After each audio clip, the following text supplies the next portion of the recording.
जय हो श्री खाटू श्याम जी महाराज की जय हो। आज मैं आपको खाटू श्याम जी की पूरी कहानी विस्तार रूप से समझाऊंगा। वीडियो अच्छी लगे तो शेयर, लाइक और सब्सक्राइब जरूर कर दें।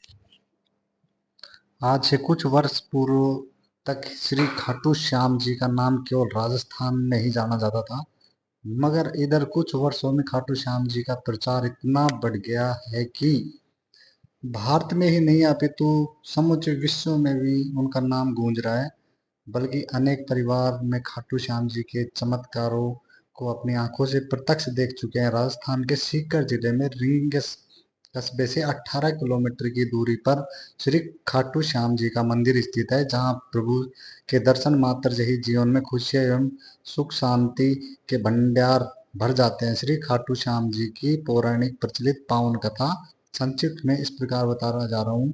महाभारत युद्ध के लिए कौरव पांडव दलों के विशाल शिविर आमने सामने थे। शिविरों में दूसरे दिन शुरू होने वाले युद्ध की हलचल मची हुई थी। युद्ध के नीति के अनुसार सूर्य अस्त पश्चात और सैनिक भी आपस में मिलजुल सकते हैं। शिविरों के बीच में भूमि वीरों के आगमन से भरी हुई थी। तभी एक वीर रथ पर एक तेजस्वी योद्धा आया।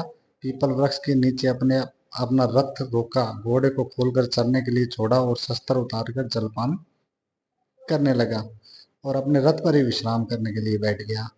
उसे दोनों दलों के वीरों ने घेर लिया। तभी सभी ने एक प्रश्न देखा, आप किस ओर से युद्ध करेंगे? किसी भी दल की ओर से नहीं, अभी तो मैं एक दर्शन भांति इस महायुद्ध को देखने आया हूँ। बाद में यह दल की ओर युद्ध करूंगा। जो पराजित होगा उसके साथ अन्याय होगा। वह विषय में उसे ही देख रहे थे। उपस्थित लोगों में से एक ने पूछा, क्या आपकी सेना पीछे आ रही है? नहीं, मुझे सेना की आवश्यकता नहीं है, योद्धा ने कहा। मैं बिना सेना के ही आया हूँ, बर्बरिक ने गर्व से कहा। तब आप पराजित दल की सहायता कैसे करेंगे? आगंतुक महाबली मुस्कुराया, मुझे सेना की आवश्यकता नहीं है।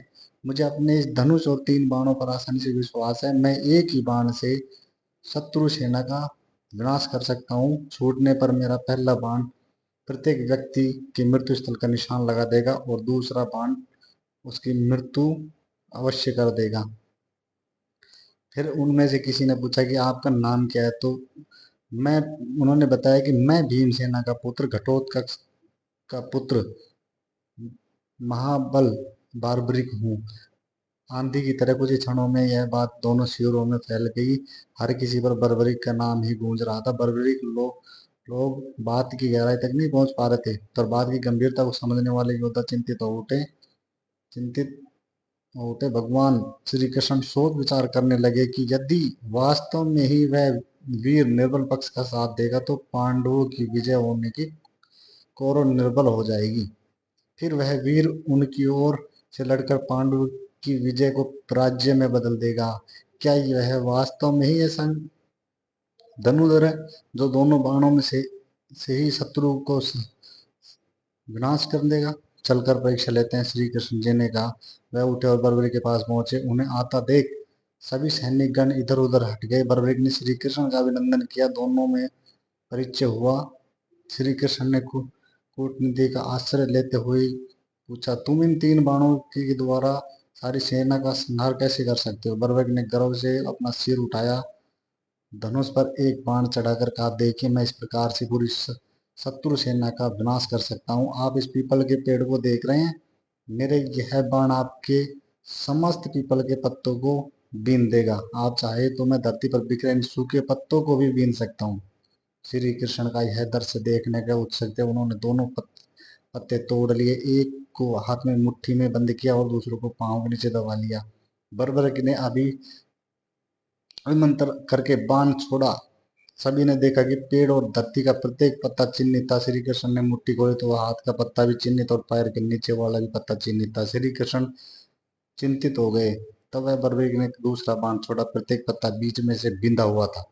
श्री कृष्ण अकुला उठे और गहरी सोच में पड़ गए कि किस प्रकार से इस युद्ध में भाग लेने से रोका जाए। आखिर बहुत ही सोच विचार के बाद उन्हें एक हाल सूझा ही था। प्रातःकाल वह उठे और याचक का रूप बदल कर, यानी कोई शिव पंडित जी का रूप बदल के, आज्ञा करो ब्राह्मण देवता क्या इच्छा है? कुछ दान पाने की इच्छा है महाराज? ब्राह्मण रूपधारी श्री कृष्ण ने कहा, यहाँ तो मेरे पास विशेष धन नहीं है, परदेश में हूँ, ये बहुमूल्य वस्त्र धारण है, इनकी इच्छा हो तो बताओ। बर्बरिक ने कहा, मेरे पास में जो कुछ भी होगा वह मैं तुम्हें अवश्य दान में दूंगा, वास्तव में नहीं नहीं मना करूंगा, जो आपके वश में है।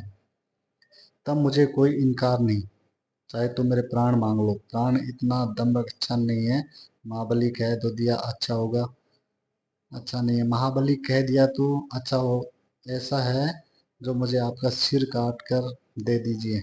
बर्बरिक ने यह सुनकर सिर उठे, इतना कठोर दान भी कहीं मांगा जा सकता है? उन्होंने क्रोध में दबाकर कहा, मुझे विश्वास ही नहीं होता कि तुम ब्राह्मण याचक हो, तुमने दान प्रथा को कलंकित किया है, तुम अवश्य कोई कूटनीति के हो। जो वचन मैंने दिया है मैं उसे अवश्य पूरा करूंगा, किंतु वह तुम यह बता दो कि वास्तव में तुम हो कौन? श्री कृष्ण ने अपना रूप बदला और श्री कृष्ण, मैं हूँ श्री कृष्ण बर्बरिक, मैं नहीं चाहता कि तुम इस महायुद्ध में भाग लो और तुम्हारे कारण दोनों पक्षों का विनाश हो जाए। मैं अपने वचन को पूरा करूंगा, परंतु मेरी इच्छा मेरे साथ ही मिट जाएगी। बर्बरिक ने कहा। तो श्री कृष्ण ने क्या कहा, निसंकोच कहो तुम्हारी क्या इच्छा है, मैं इस महायुद्ध को पूरा देखना चाहता हूँ। तो श्री कृष्ण ने कहा कि तुम्हारी यह इच्छा अवश्य ही पूरी होगी।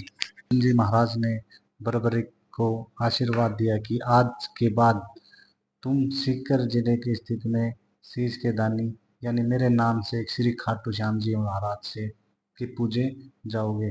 उसी दिन से श्री बर्बरिक का नाम श्री खाटू श्याम जी महाराज पड़ा।